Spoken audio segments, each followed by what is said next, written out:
जय श्रीमन नारायण। मैं मैथिली झा आप सभी के बीच कार्तिक महात्म्य के 18वां अध्याय की कथा को लेकर के उपस्थित हूँ। आप सभी को कार्तिक मास की ढेर सारी शुभकामनाएं। मैं कामना करती हूँ कि आप सभी के घरों में सुख, शांति, समृद्धि बनी रहे। आइए कथा को श्रवण करते हैं। नारद जी बोले, हे राजन, वहाँ देवताओं द्वारा बोए हुए बीजों से 3 वनस्पति उत्पन्न हुई। ब्रह्मा की स्त्री के बीजों से धात्री यानी कि आंवला और लक्ष्मी के बीजों से मालती, गौरी के दिए हुए बीजों से तुलसी। ये क्रमानुसार रजोगुण, सतोगुण और तमोगुण हुई। जब विष्णु ने विलासमय स्त्री रूपी वृंदा के रूप में देखा तो वे उठ बैठे। कामातुर विष्णु ने उन्हें प्रीति पूर्वक देखा और तुलसी तथा धात्री ने विष्णु की ओर प्रेम से देखा। जो बीज लक्ष्मी ने ईर्ष्या करके दिया था, उससे उत्पन्न हुई स्त्री लक्ष्मी से ईर्ष्या करने लगी, अतः उसका अति निंदित नाम बर्बरी रखा। धात्री और तुलसी विष्णु को प्रीति देने के कारण प्रीति बढ़ाने वाली हुई। जब विष्णु भगवान उस दुख को भूल गए, तब देवताओं ने उन्हें नमस्कार किया। देवों द्वारा स्तुति करने पर विष्णु जी उन दोनों को संग लेकर वैकुंठ को गए। इसी से कार्तिक के उद्यापन में तुलसी के वृक्ष के पास विष्णु का पूजन होता है और वह विष्णु की प्रीति बढ़ाने वाली है। तुलसी वन तीर्थ सब पापों को हरने वाला और कामों को देने वाला है। जो कोई इसको घर में लगाते हैं, वहाँ यमदूत नहीं आते। नर्मदा का दर्शन, गंगा स्नान और तुलसी वन का संसर्ग, ये तीनों समान हैं।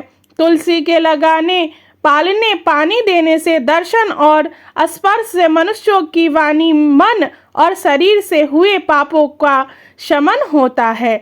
जो तुलसी की मंजरियों से विष्णु और शिव का पूजन करते हैं, वे गर्भ में नहीं आते हैं, निसंदेह वह मुक्ति को पा जाते हैं। पुष्कर जैसे तीर्थ, गंगा जैसी नदी, वासुदेव जैसे देवता, ये सब तुलसी में रहते हैं। तुलसी की रज लगाकर प्राणों को छोड़ने वाले सैकड़ों पापों से युक्त होने पर भी यमराज उनको नहीं देख सकता है। तुलसी लकड़ी के चंदन को धारण करने वाले के शरीर को भी पाप स्पर्श नहीं करता है।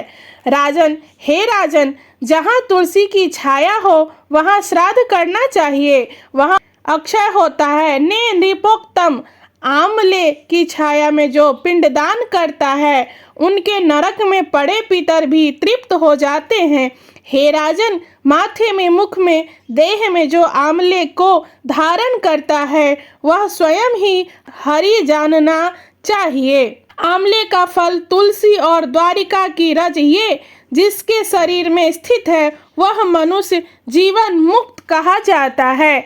आंवले तथा तुलसी दल मिले जल में जब स्नान करता है, उसको गंगा स्नान का फल मिलता है। जो मनुष्य आंवले के पत्ते और फलों से विष्णु का पूजन करता है, उसे सुवर्ण और मोती से पूजन करने वाला फल मिलता है।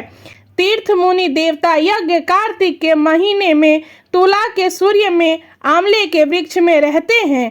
जो मनुष्य द्वादशी को तुलसी और कार्तिक में आंवले को तोड़ता है, वह निंदनीय नरक प्राप्त करता है। कार्तिक मास में आंवले की छाया में बैठकर अन्न भोजन करता है, उसको 1 वर्ष का पाप नष्ट हो जाता है तथा पूजन करना जीवन को सुखी बनाता है। विष्णु की महिमा की भांति धात्री और तुलसी के महात्म्य को चतुर्मुख ब्रह्मा भी नहीं कह सकते। धात्री और तुलसी के जन्म की कथा को भक्ति से सुने और सुनावे, वह निष्पाप हो अपने पुरखों समेत विमान में बैठकर स्वर्ग को चला जाता है। एक विशेष निवेदन आप सभी को बताते हुए मन हर्षित हो रहा है कि आप सबके सहयोग से चल रही पवित्र संस्था YVCT वृंदावन अब ATG और 12 के सर्टिफिकेट के साथ कर मुक्त है। अर्थात अब आप जब भी दान करेंगे तो आपको आपके द्वारा दिए हुए दान के कारण आयकर में भी छूट की प्राप्ति होगी। आयकर के छूट के लिए आपको अपना आधार कार्ड और पैन कार्ड का साफ फोटो भेजना होगा। फिर आपको आयकर में भी लाभ मिलेगा। देवोत्थान एकादशी 1 नवंबर 2025 से एकादशी फलाहारी सेवा पुनः प्रारंभ हो रही है। सभी सम्मानित सदस्य अपने सहयोग को QR कोड स्कैन करके शीघ्र भेज दे। आप जैसे दानवीरों के सहयोग से ही ऐसे आयोजन चलते रहते हैं। जय श्रीमन नारायण। अगर आप सभी को हमारी वीडियो पसंद आई हो तो हमारे YouTube चैनल को सब्सक्राइब करें तथा अपने मित्रों में अवश्य शेयर कर दें और कमेंट में अपनी राय अवश्य दें।